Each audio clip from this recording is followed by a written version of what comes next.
snow icons right there behind you, and I saw that on my phone today. Yeah, what's that about? I mean, this is not my graphic. This is not my forecast. This comes from probably some of your phones. Have you seen this? And this got your attention, I'm sure. And then you called up your friends and your neighbors and said, oh my gosh, it's gonna snow.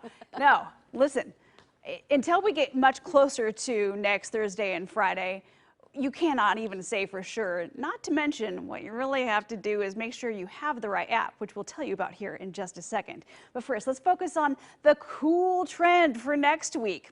Watch the magical weather pattern here. So the darker blues and the purples represent much colder air and a big change also in pressure patterns. So look, as we get to next Friday, we are introducing a very cold air mass from the north and dragging it on down. So can we couple that with some precipitation? And what does that look like? Does that look like snow? Well, let's take a look at those cold temperatures. First, of course, a little forecasting tip. We look at the 850 millibar chart, which is about 5,000 feet roughly. We want to find out what kind of cold air aloft is out there. What's in the forecast? So we get to next Thursday and Friday. Look at those cold temperatures coming in. Again, this is representing the 5,000 foot level, not the surface. Some low 20s in the mix coming on down, and for the Portland area, some upper 20s. That gives us a good indication of what it might be, let's say, at the mountains, Mount Hood, or near the passes. Very cold temperatures, certainly much colder than we've seen in a while.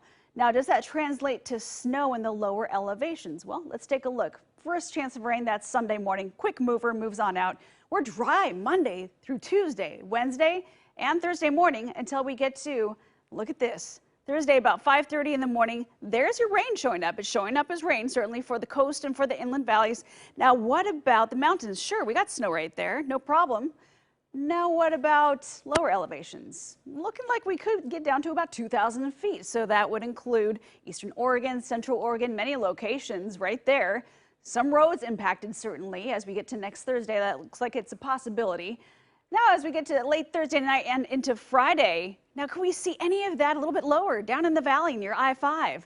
I think is at best maybe a rain snow mix at 1,000 feet, but getting anything to really come in much lower, we need all the right special ingredients to come together to get some Portland snow. And right now I'm not seeing it in the forecast, but of course that could change. That's still a good 7 days out. Current temperatures look like this in Portland, 47.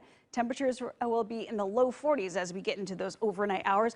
Watch out for fog. We've been seeing a lot of fog developing along the coast. We can see some of that here in the valley.